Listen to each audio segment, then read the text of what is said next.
Breaking news చూస్తున్నాం. Chit chat లో CM Revanth Reddy hot comments చేశారు. కేటీఆర్ బినామీ సంస్థ గ్లోబరీనా అని ఆరోపించారు. గ్లోబరీనా తప్పిదాల వల్ల 27 మంది చనిపోయారన్నారు. గ్లోబరీనా పేరు మార్చి సిబిఎస్ఈ పరీక్షల కాంట్రాక్ట్ పొందారన్నారు. వీటి ఆధారంగానే నీట్ కుంభకోణం జరిగిందని ఆరోపించారు. జన్వాడ భూములు ఏ రాజుల నుంచి వచ్చాయో బయటికి తెస్తానన్నారు.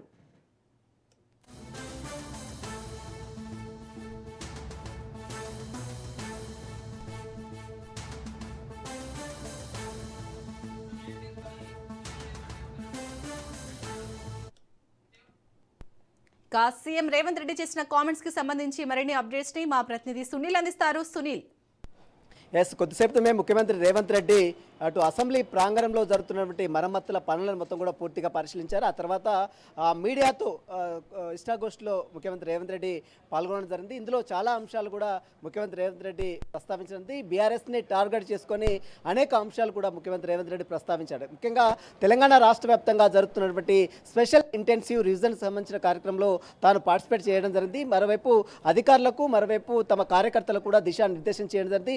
అయితే ముఖ్యమంత్రి రేవంత్ రెడ్డికి 2 ఓట్లు ఉన్నట్టు వస్తున్నటువంటి ప్రచారంపై కూడా ముఖ్యమంత్రి రేవంత్ రెడ్డి స్పందించడం జరిగింది. అయితే గతంలో ఏదైతే తన ఊర్లో ఉన్నటువంటి ఓటు కొడంగల్కి కలెక్టర్కి లెటర్ పెట్టి కొడంగల్కి షిఫ్ట్ చేసుకున్నందుకు తప్ప తనకు ఎక్కడ కూడా 2 ఓట్లు లేవంటూ కూడా ముఖ్యమంత్రి రేవంత్ రెడ్డి స్పష్టం చేసింది. బీఆర్ఎస్ నేతలు సోషల్ మీడియాలో అసత్య ప్రచారాలు చేస్తున్నారంటూ కూడా ముఖ్యమంత్రి రేవంత్ రెడ్డి స్పష్టం చేయడం జరిగింది. మరోవైపు స్పెషల్ ఇంటెన్సివ్ రివిజన్ కార్యక్రమంలో ప్రతి ఒక్కరు కూడా భాగస్వామ్యం కావాలి.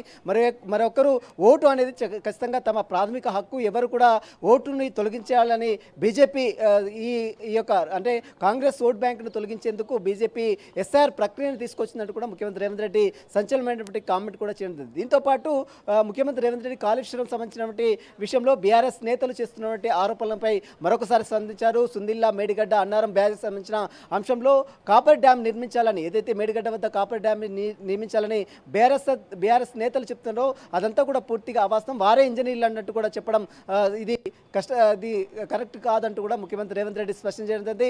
NDSA national dam safety authority సూచనల మేరకే తాము ముందుకెళ్తాము. మరోవైపు కాళేశ్వరం జరిగినటువంటి అవకతవకలపై, మరోవైపు విద్యుత్ థర్మల్ ప్లాంట్లో జరిగినటువంటి అవకతవకలపై 11 నెలలు గడుస్తున్నప్పుడు కూడా కావాలనే బీఆర్ఎస్ నేతలు కేసు కాకుండా అడ్డుకునే ప్రయత్నం చేస్తున్నట్టు కూడా ముఖ్యమంత్రి రేవంత్ రెడ్డి స్పష్టం చేసింది. మరోవైపు బీఆర్ఎస్ ప్రభుత్వంలో ఇంటర్ అవకతవకలపై జరిగినటువంటి విషయంలో కూడా ముఖ్యమంత్రి రేవంత్ రెడ్డి స్పందించారు.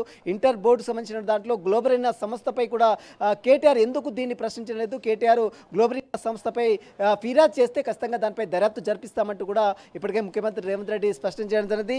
దీంతో పాటు ముఖ్యమంత్రి అవకతవకలపై ఆదర్శం కేటీఆర్ పరువు నష్ట దావా వేస్తా అని ఏదైతే చెప్తున్నా, పరువు ఉన్నటువంటి వారు మాత్రమే ఈ పరువు నష్ట దావా వేస్తారంటూ కూడా సెటరిక్గా మాట్లాడినటువంటి పరిస్థితి కనబడుతుంది.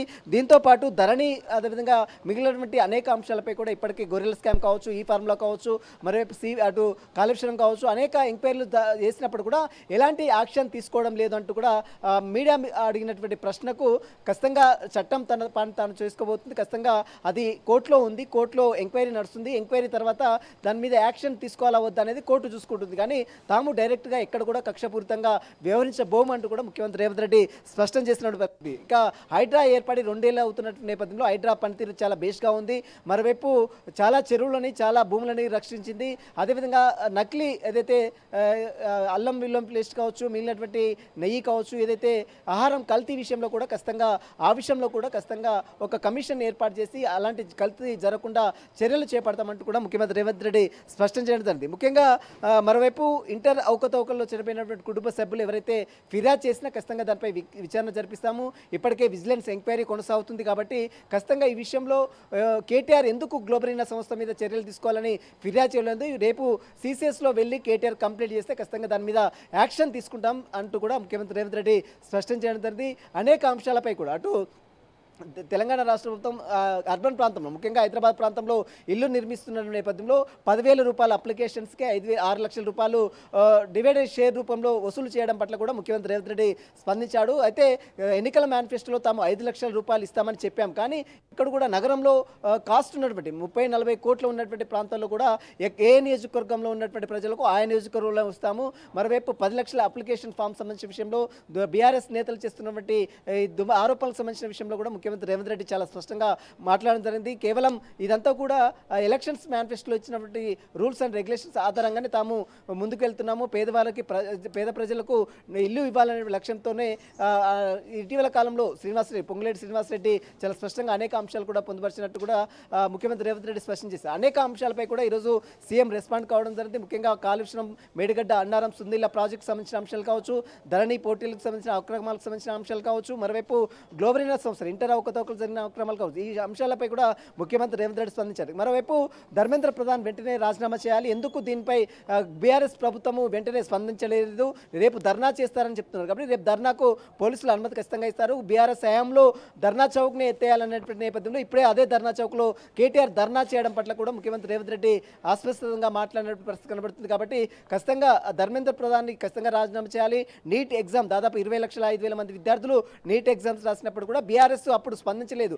అనేక మంది విద్యార్థులపై లాఠీ చార్జ్ చేసినప్పుడు కూడా స్పందించలేదు. కానీ ఇప్పుడు రేపు ధర్నా చేద్దాం అంటే అంతా జరిగి అయిపోయిన తర్వాత మళ్ళీ బీఆర్ఎస్ ఇప్పుడు స్పందించడం పట్ల కూడా అటు సీఎం కొంత ఆసక్తికరమైనటువంటి వ్యాఖ్యలు కూడా చేయడం జరిగింది. మొత్తం అనేక అంశాలపై కూడా సీఎం అనేక అంశాలపై కూడా స్పందించాడు. ముఖ్యంగా ధరణి పోర్టల్ సంబంధించిన విషయంలో కావచ్చు, కాళేశ్వరం కావచ్చు, ఇంటర్ అవకతవకలకు సంబంధించిన విషయాలు కావచ్చు, మరోవైపు సిబిఐ ఎంక్వైరీకి సంబంధించిన అంశాలు కావచ్చు, అనేక అంశాలపై కూడా ఖచ్చితంగా రాబోయే కాలంలో ప్రజలే ఖచ్చితంగా బుద్ధి చెప్తారు. ఇక జిహెచ్ఎంసీ ఎన్నికలు సర్ప్రక్రియ కంప్లీట్ అయిన తర్వాత జిహెచ్ఎంసీ ఎన్నికలు నిర్వహించాలా లేదా అన్న దానిపై కూడా ఖచ్చితంగా చర్యలు తీసుకుంటాం, ఖచ్చితంగా దానిపై ఆలోచిస్తామని మాత్రం ముఖ్యమంత్రి రేవంత్ రెడ్డి స్పష్టం చేయడం జరిగింది. మొత్తం మీద అనేక అంశాలపై కూడా సీఎం ఈరోజు మీడియాతో జరిగినటువంటి చిట్ చాట్లో స్పందించిన పరిస్థితి మాత్రం కనబడుతుంది. శాలిని.